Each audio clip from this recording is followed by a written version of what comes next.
A lot going on. Gina Haspel is testifying before the Senate right now. Some people are, giving her hugs and kisses, and others are trying to take her down. It's, interesting, but and in fact, I want to get to that at some length in about 15 minutes from now. But right now, Jamal Abdi is with us. He is the Vice President for Policy with the National Iranian American Council, NIAC. He is the Executive Director of NIAC Action. NIAC.org is their website. And you can tweet him at Jabdi, at Jabdi. Jamal, welcome back to the program. Thanks for having me on. Thanks for joining us. So what would war, now that, Trump has blown up the Iran deal, and in my opinion, and the opinion of many others, I'm assuming that you would share this. If not, please let me know, has moved us much closer to the possibility of a war, particularly a war that might be started by or mediated by or incited by, maybe started is too strong a word, by either Saudi Arabia or Israel, two principal antagonists of Iran in the region, not to mention what's going on in Iraq. So, assuming that we have now moved the atomic clock forward, as it were, the probability of war with Iran has increased, what would a war with Iran look like? Well, the United States actually conducted war games in the early 2000s, and they actually had to stop the exercise and recalibrate it because the damages to the United States or to U.S. troops in the region were so devastating that they actually had to reset the rules. Iran has basically set up its security sort of posture as one of asymmetric capabilities. So, Iran is sort of outstriped in terms of its, conventional military, equipment and other things by the other powers in the region who are benefiting from major U.S. support and buying weapons from the U.S. and others on a scale of, 5 to 1, 10 to 1 compared to Iran. Yeah. But what Iran has done is invested in its ability to,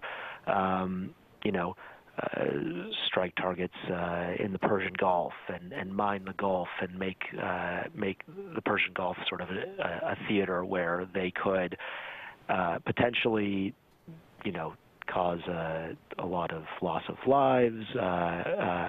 Well, they could. My understanding is about a third of the world's oil goes through the Straits of Hormuz. That's right. Which they have the ability to shut down. Right. So if there's sort of a scorched earth approach that they need to take, they could effectively shut the Strait of Hormuz down.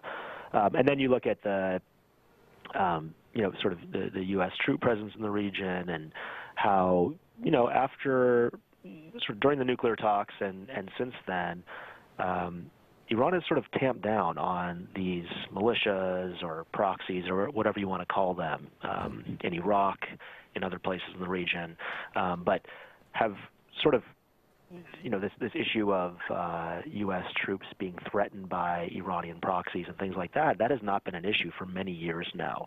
And the Iranians sort of turned that off, and I think that they could really quickly turn that back on and, make a mess in Iraq. Already we're seeing the situation in Syria, but I think that could escalate really significantly. And then you look at Iranian proxies like, Hezbollah, and that's obviously, a big concern of Israel.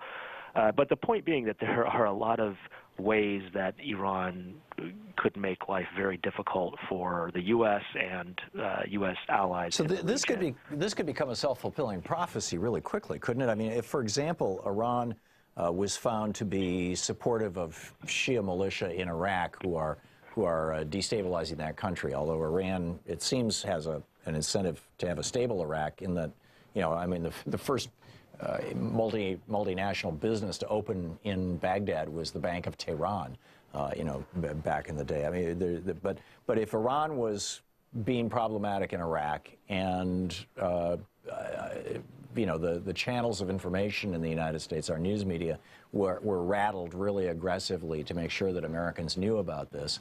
And then, for example, Saudi Arabia or Israel decided to take a shot at Iran over whatever's happening in the, whether it's something in Syria with Saudi Arabia or whether it's something in Lebanon, Israel, whatever. And at that point, the American public is already primed to kind of hate Iran because of the role that they're playing in Iraq, then we could be in a war in the region with Americans waving American flags, going, yeah, bad guys, go get them. I mean, hasn't Trump fundamentally changed the dynamics so that that's not just a small slice of the right-wing Republicans, world that would cheer such a thing, but that he might even get all of America behind him in a war? Yeah, that right now the public does not support a war with Iran, would not support another, U.S. war of choice in the region. Nobody really knows fully what we're doing in Syria or even Iraq for that matter, or Yemen for that matter. But any sort of public, let's go to war with Iran is not going to be supported until you goad Iran into doing something stupid, and you get that tit for tat that is already happening right now between Iran and Israel in Syria. But I think you could quickly have an incident. I don't want to say a Gulf of Tonkin incident, but something that does. Well, it could be real. I mean, the two Israeli missiles were apparently shot down this morning in Syria. Yeah, that's the likely flashpoint, and that's really the big fear. And Trump has surrounded himself with people like John Bolton who support regime change in Iran and want to, have called for bombing Iran for years. And then the, supposed adults in the room that still remain in the room are people like Mad Dog Mattis, who's the voice of reason. But even Mattis supports, stepping up actions against Iran throughout the region and sort of countering Iranian interests throughout the region. And so if you can combine those two viewpoints, you're looking at a very devastating cocktail to get the U.S. involved in a war with Iran. So Saudi Arabia and Israel seem to be the two countries that are most enthusiastic about, I wouldn't say about our having a war with Iran, that's probably overspeak, but certainly enthusiastic about behaviors that arguably could lead to a war by the United States with Iran. And, that people have made the wry joke, that Saudi Arabia and Israel are perfectly willing to have America fight Iran to the last dead American soldier. What are the internal dynamics in those countries that are driving this? Well, I think Benjamin Netanyahu wants to stay out of jail, for one thing. You think he's using this as a way to divert attention away from his own corruption problems? Fundamentally, this has always been about sort of, balance of power in the region and wanting to contain Iran and wanting to sort of, for the Israelis as well as the Saudis, sort of reserve their fiefdoms and their security, buffers and things like that. But it's a battle between that side and the Iranian side, and the U.S. has sort of been along for the ride. For Netanyahu specifically, though, we have seen him time and time again sort of use this for his own political fortunes and to play to his own political base. And, I wouldn't be surprised if a motivating factor right now was that a securitized environment plays well for Netanyahu. He has been indicted. He is looking at jail. I'm sure he has plenty of motivations for continuing to do this because he has consistently been pushing for an antagonistic and even militaristic approach towards Iran. But I think that it's particularly acute right now, given his own this has been our fear about political Trump. Situation. Is it if Mueller comes out with an actual indictment against Trump or against his son-in-law or one of his sons, that he could take us to war simply to shut down all conversation about anything other than war and executive powers. You think Netanyahu is playing that game, or would be interested in playing that game? I think he is. Do you think that the Crown Prince of Saudi Arabia is playing that game? I mean, he's got a lot of dissent within his kingdom. I think for him, he has risen in power and he is rising based on.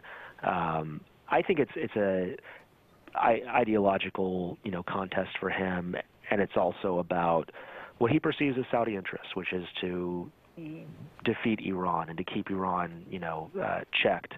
Right. I don't know, I see him actually. He has sort of the wind at his sails right now. So really, this is how he has risen to power, is by being more confrontational with Iran and Yemen and these other places. And it's really been pretty devastating for Saudi Arabia. But this is sort of where he is ideologically. Yeah. Remarkable. In the last minute we have here, we're talking with Jamal Abdi, the Vice President for Policy at the National Iranian American Council, NIAC.org. Jamal, how, it looks like Iran is going to be moving forward playing the role of adults. We're going to work out a deal with China, Russia, and our European allies, the UK, Germany, and France, and screw America. I mean, they don't have any. Trump has pulled them out of the involvement. We don't have anything to worry about here. We're not going to deal with them. And then the question is, will the Europeans go along with American sanctions on companies like Airbus? How do you, very briefly here, we have just a minute left, how do you expect this to play out? I'm not very hopeful about Europe really standing tall. The rhetoric has been really great the past day or so.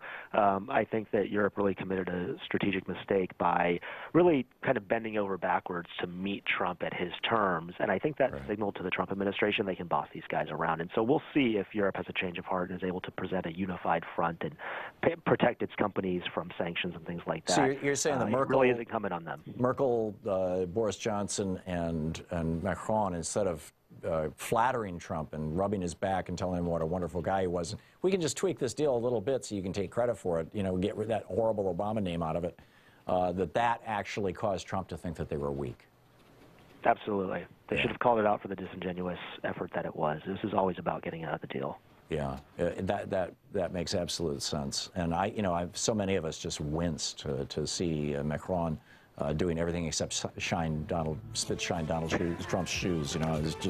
It's bizarre. Jamal Abdi, VP of Policy at NIAC, Executive Director of NIAC Action, NIAC.org is the website. You can tweet him at GABDI, or DI. JABDI. Yeah, great. J. Abdi. Jamal, thank you so much for being with us. My pleasure. Great talking with you. We'll be right back.